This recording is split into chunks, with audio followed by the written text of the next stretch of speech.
apa yang saya mesti kritik supaya saya kritik Prabowo sama seperti saya kritik Jokowi. Jerman yang dilatih untuk bertengkar secara konseptual oleh Hegel, Immanuel Kant, akhirnya masuk di dalam era tanpa akal. Tetapi pikiran mesti diterbitkan kembali. Tetap ada tokoh-tokoh yang berupaya untuk regain the very ideas of liberal mind. Hannah Arendt misalnya berupaya untuk membaca kenapa bangsa Jerman itu gagal mengaktifkan rasionalitas.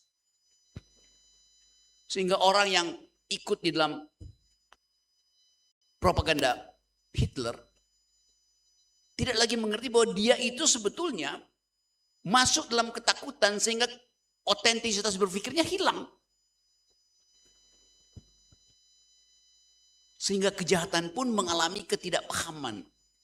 Kejahatan itu tidak mungkin lagi dipahami sehingga tidak mungkin ada orang jahat karena dia tidak paham.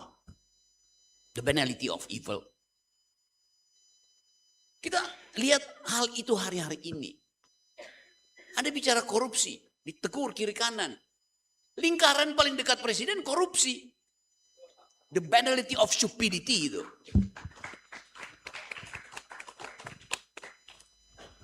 Jadi ada yang kita cari istilah ya. Sedang ditumbuhkan kedunguan yang dibasiskan pada pragmatisme. Setiap hari coba kita cari cara supaya nggak terlalu meledek presiden itu. Agak susah ya Bung ya. Ini ya. Wartawan bertanya ke saya, aktivis bertanya ke saya, Rocky Gerung, Anda harus seperti Anda mengkritik Jokowi dong. Kenapa Anda lemah pada Prabowo? Anda nggak jujur. Oke, saya bilang, kalau kita mau jujur, saya mau jujur. Apa yang saya mesti kritik supaya saya kritik Prabowo sama seperti saya kritik Jokowi? Ya kritik kebijakannya, oke. Saya akan kritik Prabowo karena dia menghamburkan uang untuk bikin IKN.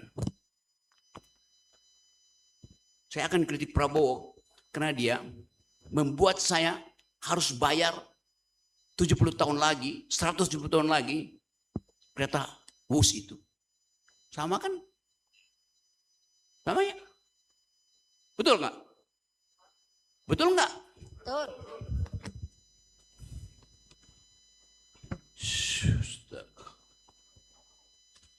Yang bikin WUS itu siapa? Yang bikin IKN itu siapa?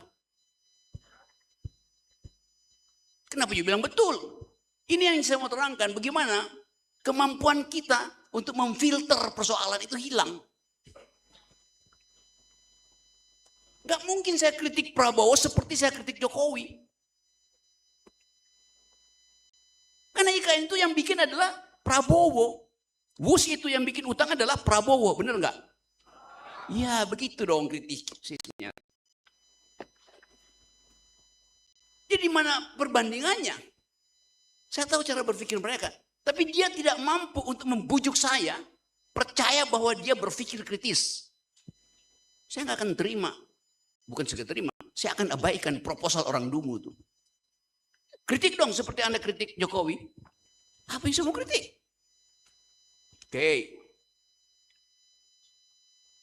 Kalau saya bilang, kalau saya mau kritik Prabowo sama seperti saya kritik Jokowi, maka seluruh kualitas Jokowi ada pada Prabowo.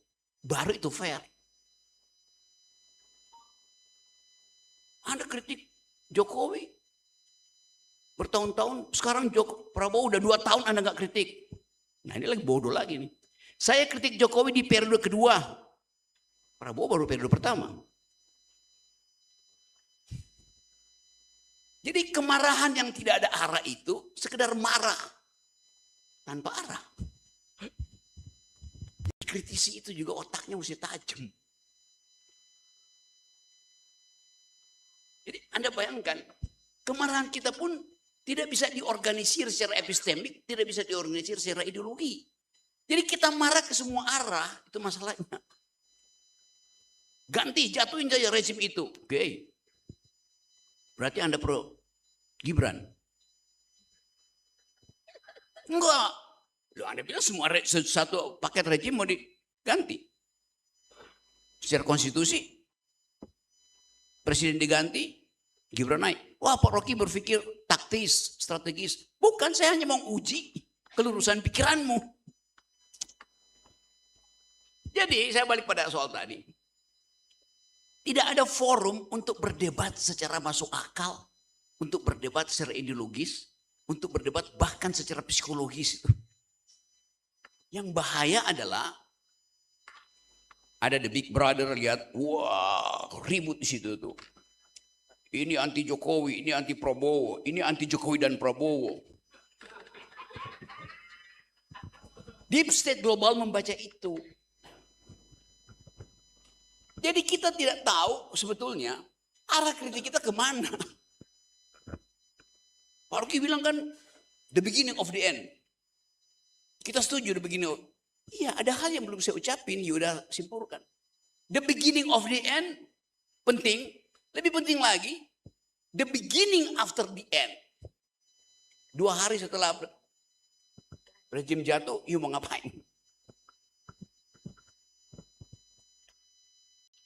Seorang fasis mengintip di tikungan jalan untuk mengarahkan massa yang tanpa otak ini ke arah neofasisme, neo-otoritarisme di tingkat lokal, global, regional.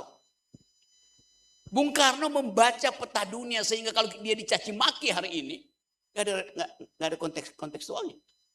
Dia tahu peta dunia waktu itu kok. Dia jadi otoriter, dia tahu rakyat kita masih feodal. Kita kasih analisis, bukan pembenaran. Merdeka sekarang. Ya, tapi Anda bersekutu dengan Jepang. Momentum itu ada. Sultan Syarif nggak mau merdeka di situ. Dia mau didik dulu orang supaya begitu merdeka ada otak. Lain pikirannya. Jadi kita biasakan untuk marah secara metodologis. Rocky Gerung, Anda tidak netral. Maksudnya, ya Anda mesti sama perlakukan Prabowo dengan Jokowi. Oke, saya akan ikuti perintahmu untuk mengkritik Prabowo. Saya netral enggak? Nah, itu baru netral. Saya netral karena you perintah, bukan karena kehendak saya. Orang netral itu dia punya ide, punya sikap, uji sikapnya, bukan disuruh orang. Ibu Mega nggak pernah jadi netral karena dia punya sikap. Ya, tapi Ibu Mega keras kepala. Justru karena dia keras kepala, netralitas dia datang dari kepalanya yang berisi itu.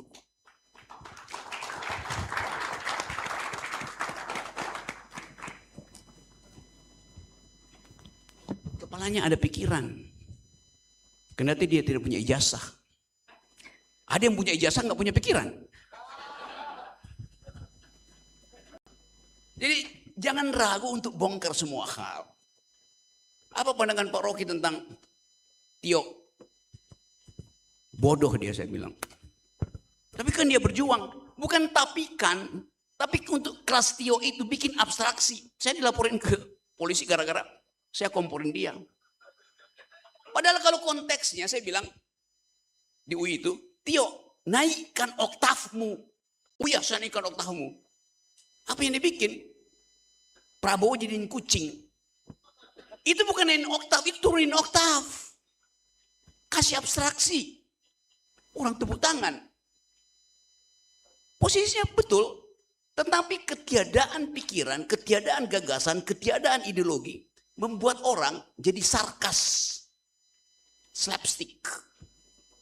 Bukan itu bunyi pikiran intelektual. Bapak juga kan orang itu bilang Jokowi.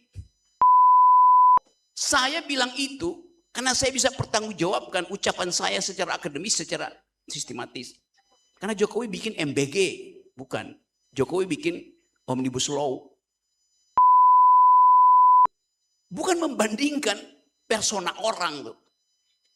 Kita mulai lihat bahwa gejala gerakan mahasiswa akan ditunggangi oleh